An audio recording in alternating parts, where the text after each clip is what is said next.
What's going on, family? Back again with another topic coming to you all here on the Ep.5 channel. Once again, this is your boy Zach Taylor. Please, peace and blessings, Ashe and Otep to all. So we're gonna talk about being genuine today. It's gonna be a fairly short video, not like a 10-minute, 12-minute video. It's gonna be about 5-6 minutes. I really want to talk about being genuine, being your true, authentic self.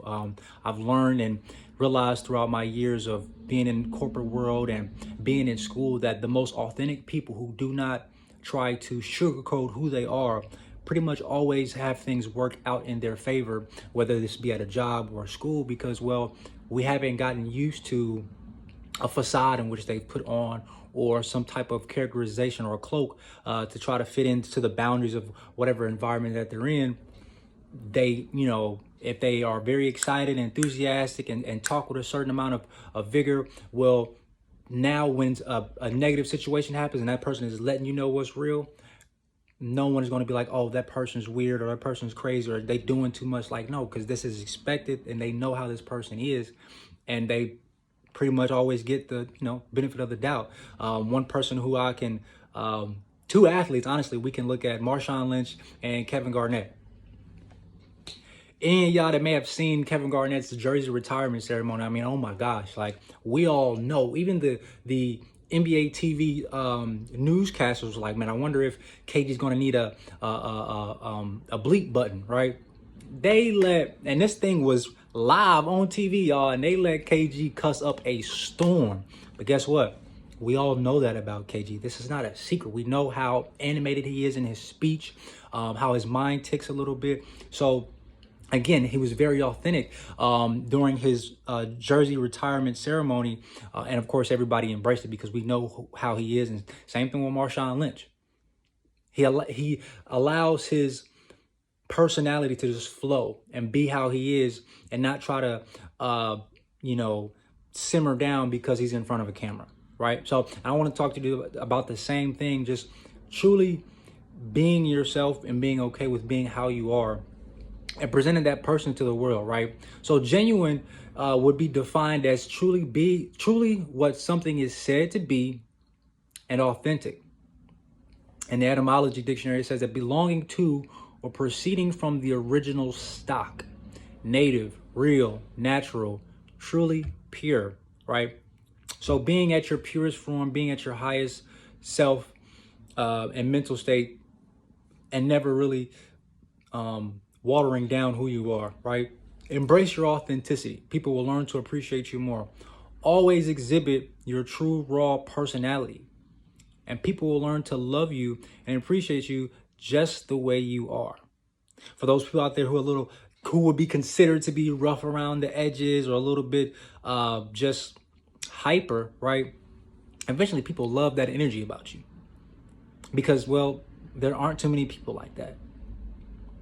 If you looked at one of my earlier episodes in reference to, being, you and embracing knowing yourself, people will always come to accept you for who you are and realize that we actually need this type of person in our lives because there's no one like them, right? Call someone out of simply genuine likeness from your heart, and not because you feel obligated to. I've caught myself many a times, man, I need to call such and such. I ain't called them in a long time, man. They're going to be feeling some type of way.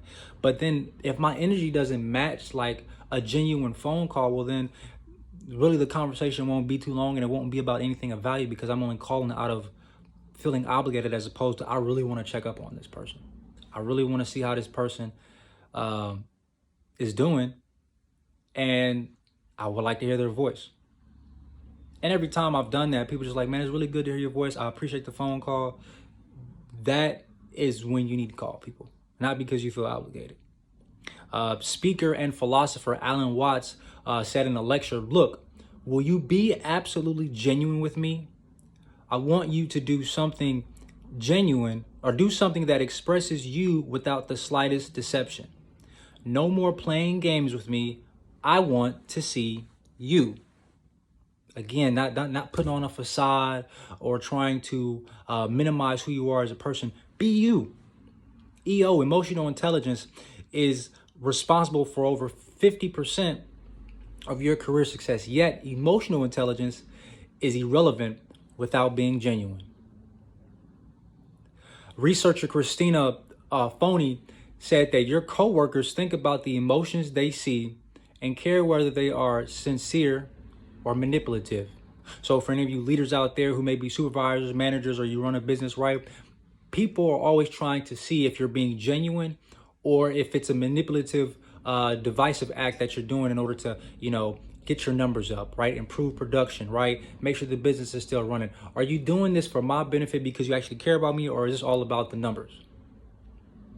Sincere leaders are far more effective at motivating people because they inspire trust and the admiration through their actions, not just words, right? So being genuine sometimes has to go a lot further than you speaking things, but you actually put in some effort down in your deeds and your actions, so that people can actually see that this is not just all talk. You're not just blowing smoke, right? So those are some things that you can kind of take home with you all to kind of really understand, if you're being genuine. And if not, here are some questions I want to throw at you all to kind of recognize these things about yourself. How genuine are you, right? And that's a pretty open-ended question, and it can really take some time, and it can get deep in the thought process, just thinking about how genuine you are to your friends, peers, and coworkers. Do you seek to be accepted by others? How much do you pass judgment, if you do? Are you a leader or follower, right? A trailblazer or someone who follows the trend? Some of these questions are very essential to understanding if you are genuine and at times, and if you tend to, fold under pressure and kind of resort to the environment that you're around, right? Because genuine people are often leaders, right? It's the people that tend to be ungenuine that become the followers. How generous are you? Do you treat everyone with respect, right? Pretty sure many of us have heard the saying, I treat the janitor with the same respect that I treat the CEO of a company. Are you motivated by material things? Do you put away your phone when engaging in a conversation?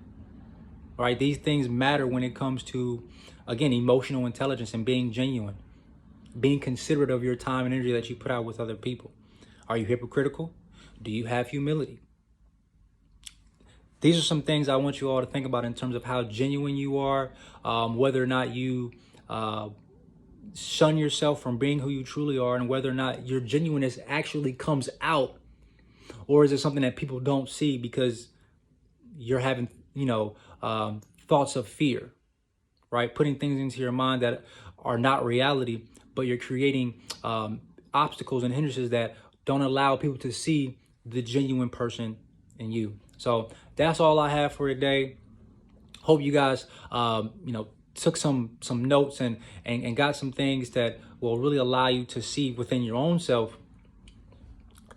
Just like with the last episode about knowing yourself, knowing your genuine self, knowing if you're truly genuine and if you actually exhibit that on a day-to-day basis. So that's all I got for you all. Again, make sure you like and subscribe, share the video, comment other topics, and peace and love, y'all. Ashe and no tep.